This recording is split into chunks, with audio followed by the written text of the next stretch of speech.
தென்னாடுடைய சிவனே போற்றி, எந்நாட்டவர்க்கும் இறைவா போற்றி. அனைத்து தமிழ் உள்ளங்களுக்கும் கனிவான வணக்கங்கள்.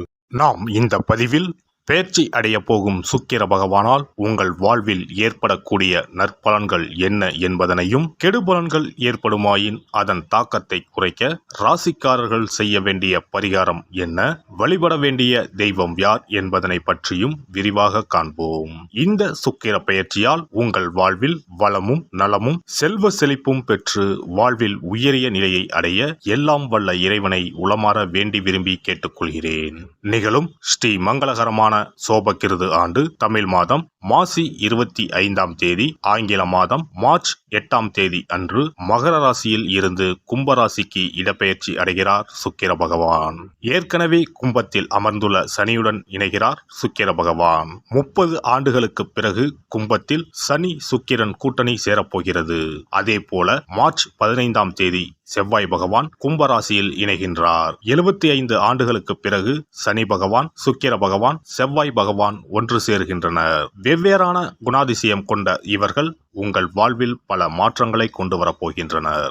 துலாம் ராசி அன்பர்களே, சுக்கிர பகவான் உங்கள் ராசிக்கு பூர்வ புண்ணிய ஸ்தானத்தில் இடப்பெயர்ச்சி அடைகிறார். வேலை இல்லாதவர்களுக்கு நல்ல சம்பளத்துடன் மனதிற்கு பிடித்த வேலை அமையும். வெளிநாடு சம்பந்தமான வேலை வாய்ப்புகளும் கிடைக்கும். எண்ணிய எண்ணங்கள் அனைத்தும் நிறைவேறும். காதலை வெளிப்படுத்த அருமையான காலகட்டம் இதுவாகும். இளம் நிற ஆடைகளை அணிவதனால் மனதளவில் நம்பிக்கையும் நிம்மதியும் அடையலாம். நிதானமாக செயல்பட இது உதவும். பண வரத்து திருப்தி தருவதாக இருக்கும். குடும்பத்தில் மகிழ்ச்சி நிலவும். வீட்டிற்கு தேவையான பொருட்களை வாங்கி மகிழ்வீர்கள். குழந்தைகளை மகிழ்விக்கும் வகையில் இன்ப சுற்றுலா அழைத்துச் செல்வீர்கள். பிடித்த பொருட்களை வாங்கி தருவீர்கள். எவ்வளவு பிரச்சனைகள் இருந்தாலும் அதனை போக்கி மன மகிழ்ச்சியை தருவார் சுக்கிர பகவான். கற்பனை வளம் அதிகரிக்கும். அழகு சார்ந்த விஷயங்களில் அதிகம் கவனம் செலுத்துவீர்கள். கணவன் மனைவிக்கு இடையே காதல் அதிகரிக்கும். அதிக அளவு அன்பை வெளிப்படுத்துவீர்கள். பிரிந்த கணவன் மனைவி காதலர்கள் உரிய பரிகாரத்தை செய்ய சிறந்த காலகட்டம் இதுவாகும். பிரிந்த உறவுகளை ஒன்று சேர்ப்பார் காதல் நாயகன் சுக்கிர பகவான். தொழில் வியாபாரத்தை பொறுத்தவரை அமோகமாக இருக்கும். எடுக்கும் முயற்சிகள் அனைத்தும் வெற்றி பெறும். லாபம் இரட்டிப்பாகும். ஏற்றுமதி இறக்குமதி சார்ந்த தொழில்கள் சிறப்பாக இருக்கும். பண வரத்து பல வகைகளில் இருந்து வரும். கடன் சுமை தீரும். பழைய பாக்கிகள் வசூலாகும். உத்தியோகத்தில் உள்ளவர்கள் பதவி உயர்வு, ஊதிய உயர்வு எதிர்பார்க்கலாம். தடுக்கப்பட்ட வாய்ப்புகள் தானே வந்து சேரும். பெண்மணிகள் ஆடை ஆபரணங்களை வாங்கி குவிப்பீர்கள். ஆரோக்கியத்தை பொறுத்தவரை சிறப்பாக இருக்கும். பெற்றோர் உடல்நலம் சீராகும். மருத்துவ செலவுகள் குறையும். மாணவர்கள் படிப்பில் சிறந்து விளங்குவார்கள். போட்டிகளில் கலந்து கொண்டு அதில் வெற்றியும் பெறுவார்கள். நட்சத்திர பலன்கள். கடந்த காலத்தில் உங்களை விட்டு சென்றவர்கள் விரும்பி வந்து சேரும் நாள். உறவு பலப்படும். தொலைபேசி தொடர்பு மூலமாக சிலர் புதிய தொழில் ஒப்பந்தங்களை ஏற்படுத்தி லாபம் தேடும் முயற்சியில் ஈடுபடலாம். குடும்பத்தில் மகிழ்ச்சிக்கு குறைவு இருக்காது. சுப நிகழ்ச்சிகள் இடம்பெறும். சுவாதி நட்சத்திரம். சில அத்தியாவசிய தேவைகளுக்கு செலவு செய்ய பணப்பற்றாக்குறையை சந்திக்கலாம். சனி சஞ்சாரத்தால் ஒரு பிரச்சனை முடிந்ததும் இன்னொரு பிரச்சனை உருவாகலாம். ஆனாலும் மகிழ்ச்சியாக இருப்பீர்கள். உங்கள் பிரச்சனைகள் எவ்வளவு இருந்தாலும் தோல்வியும் தோய்வும் இல்லாமல் சமாளித்து ஜெயிக்கலாம். விசாகம் 1, 2, 3ஆம் பாதங்கள்.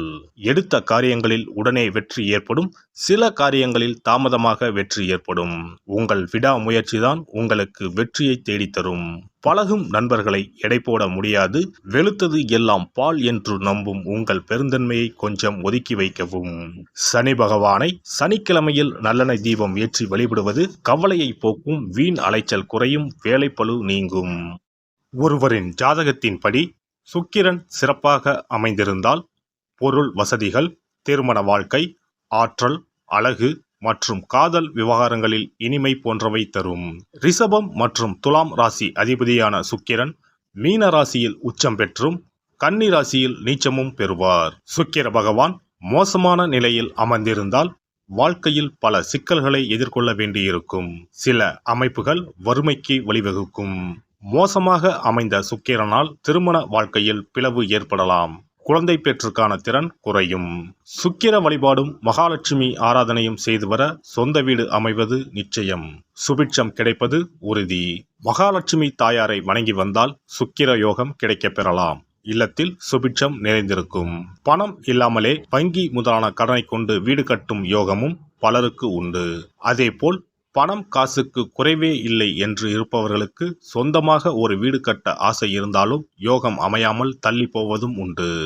சொந்த வீடு எனும் யோகத்தை தந்தருள்பவர்தான் வாஸ்து பகவான். பொதுவாகவே கட்டிடக்காரன் என்று சுக்கிர பகவானை சொல்லுவார்கள். சுக்கிர யோகம் ஒருவருக்கு வந்துவிட்டால் சகல சம்பத்துக்களும் கிடைப்பதற்கான வழிவகைகள் அமைந்துவிடும். சுக போகங்களுக்கு அதிபதியாக திகழ்பவர் சுக்கிர பகவான். வெள்ளிக்கிழமைகளிலும் ஞாயிற்றுக்கிழமைகளிலும் நவகிரகத்தில் உள்ள சுக்கிர பகவானுக்கு தீபமேற்றி 9 முறை நவகிரகத்தை வலம் வந்து வேண்டி வந்தால் சுகபோக வாழ்க்கையை தந்தருள்வார் சுக்கிர பகவான். ஒருவருடைய ஜாதகத்தில் சுக்கிர பகவான் உச்சமாக இருந்தால் இந்திரலோகத்துக்கு இணையான மிக பிரம்மாண்டமான வீடு அமையும் என்பது ஐதீகம். சுக்கிர பகவானையும் மகாலட்சுமி தாயாரையும் உரிய ஸ்லோகங்கள் சொல்லி தொடர்ந்து வேண்டி வந்தால் வீடுமனை யோகம் நிச்சயம் அமையும் என்கிறது சாஸ்திரம். வெள்ளிக்கிழமை என்பதை சுக்கிர வாரம் என்று சொல்லுவார்கள். வெள்ளிக்கிழமைகளில் காலையும் மாலையும் விளக்கேற்றி சுக்கிர ஸ்லோகம் சொல்லியும் ஸ்ரீ மகாலட்சுமி சோஸ்திரம் பாராயணம் செய்தும் வர வேண்டும். ஸ்ரீ கனகதாரா சோஸ்திரம் பாராயணம் சொல்லியும் மகாலட்சுமி அஷ்டோத்திரம் சொல்லியும் வேண்டிக் கொள்ளலாம். அருகில் உள்ள ஆலயத்திற்கு சென்று நவகிரகத்தில் உள்ள சுக்கிர பகவானை மனதார வேண்டிக் கொண்டு 9 முறை சுற்றி வந்து பிரார்த்தனைகள் மேற்கொள்ள வேண்டும்.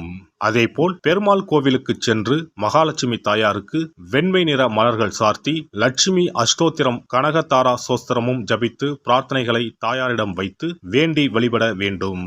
வேண்டியதையெல்லாம் தருவார் தாயார். மகாலட்சுமி தாயாரை வணங்கி வந்தால் சுக்கிர யோகம் கிடைக்க பெறலாம். இல்லத்தில் சுபிட்சம் நிறைந்திருக்கும். புது வீடு பால் காய்ச்சும் யோகமும் உண்டாகும். ஜாதகத்தில் சுக்கிரன் வலுவாக இல்லையெனில் வெள்ளிக்கிழமைகளில் சுக்கிர பகவானுக்கு மிகவும் விருப்பமான வெள்ளை அல்லது இளஞ்சிகப்பு ஆடைகளை அணிய வேண்டும். இதனால் சுக்கிரனின் தீங்கு புலன் குறையும். 33 கோடி தேவர்களின் அருளை பெற்றிட காமதேனு எனும் பசுவை வணங்குவது அவசியம். பசுவுக்கு விருப்பமான உணவு வழங்குவது சிறந்தது. வெள்ளிக்கிழமைகளில் வெள்ளை பசுவுக்கு உணவளிப்பதால் சுக்கிர பகவானின் அருட்கடாட்சத்தை பெறலாம். பசுவுக்கு உணவளித்து வருவதால் சுக்கிரனின் பலம் அதிகரிக்க தொடங்கும். இந்து சமயத்தின் மிக புனிதமானதாக தான தர்மம் பார்க்கப்படுகிறது. சுக்கிரனின் அருள் பெற வெள்ளிக்கிழமைகளில் கோவிலுக்கு சென்று வழிபட்டு வருவது நல்லது. உங்களால் முடிந்த அளவுக்கு தான தர்மங்கள், அன்னதானம், நன்கொடைகள் வழங்குவது மிக நல்லது. எல்லாம் வல்ல இறையருளால் நீங்களும் உங்கள் அன்பு குடும்பமும் உடல் நலம், நீலாயுள், நிறை செல்வம், உயர் புகழ், மெய்ஞானம் ஓங்கி வாழ்க வளமுடன்.